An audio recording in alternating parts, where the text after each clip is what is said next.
this is the peak of purity culture, where they would say things to girls like, if I took a sucker and passed it around this room, by the time we got to the last person, no one would want it. That's how your body is, you know. And if you don't have your virginity, then you're damaged goods. And they would be getting married to Jesus and wearing white dresses. And so here I am with a baby on my head, and I'm thinking to myself, I will never be one of the good girls ever. I'll just never be one of the good girls. I lost. You never made me feel like you were ashamed of me, but I do think that I felt your disappointment. And I mean, as a parent myself, if I just try to put myself in your shoes, I can experience that. But I think because we had such a close bond before I got pregnant, like I was the one who would be up in the morning. I was the one who was like doing the business stuff and accounting and writing checks if you guys were out of town. Like we had just this bond, and I could feel the shift in our relationship after I got pregnant. But it didn't feel like this. It didn't feel like ashamed. It felt like disappointment. I admit that. I think it was disappointment, but it was unfair too, because I didn't really see you as a human. I saw you as a princess, a daddy's girl. Listen, this girl would stop. We'd be on the highway driving down 64. I was driving. She was too little.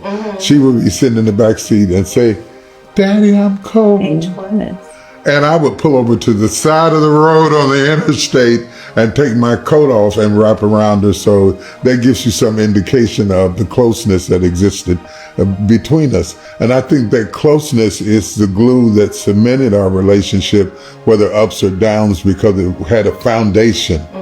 That foundation might be shaken, but it doesn't crack, because if it starts out with the solidarity, it survives everything. We can talk and never open our mouth. We can look at each other and have a complete conversation across the table, and nobody knows that we're having it. And I think it helped us to endure many of the things that came along the way. And I think a lot of times parents take it upon themselves to tell their children's story before they're ready emotionally to be able to handle it. And I wanted you to handle it in your own words and in your own language. I didn't know you were going to handle it while you were introducing me in front of about 20,000 people as we had Woman Our Loose at Lakewood. No, I had my son Malachi at the age of 14. By the way, when you got up on the stage and said that, I was like totally shocked. I'm sure. I was shocked. You should have warned me. You should have texted me. No, because you would have told me no. Doesn't my history show you that I'm not going to ask, because you would have told me no? I wouldn't. I don't think I would have. You don't think so? No, I don't think I would have. I just wanted you to be ready. I was never ashamed of you. I was never. I don't think you would have said no because you were ashamed of me, but you're so protective. Oh my God, yes. That I could see you saying no. Like, don't you throw yourself out this world out there, chew you up, eat your life. I could see you doing all of those things. You said, it doesn't matter what you say about me. There's nothing that you can say or think about me that I had not said or thought about myself. You disarmed the audience from being critical, because you were self-deprecating in such a way that it put it on a scale where I think immediately people knew that you got it, that you had already suffered from it. And for the most part, it resonated with them in a very profound way. The thing about teen pregnancy is, like, it's not one of those things where it's just a church rule, right? Like, I think that you can do things that aren't acceptable in church, but you can go into the world and they're like, child, that ain't nothing. But teen pregnancy is one of those things that whether you're in the church or the grocery store, people realize that there's something that's happened here that is out of sequence.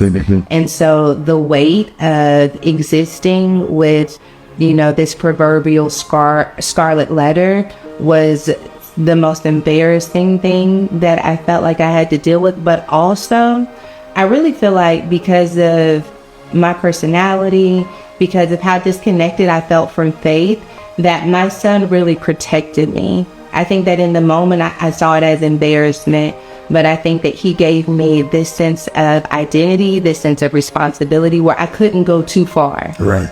I think I would have been a lot more adventurous a lot more dangerous, a lot more disposable as it related to my worth and identity if I didn't have this little person counting on me. And so he gave me a grounding and a weight that I think I needed at an early age, because I think later teens, early 20s, without having him in my life, that I don't know that I would be here. Yeah. Because, I was down for whatever with the baby. Well, next chapter is all truth. Yeah. But he became gravity for me in a world that was spinning very fast, in a life where I wasn't always sure that I fit. My son became this puzzle piece that I knew I had to hang on to.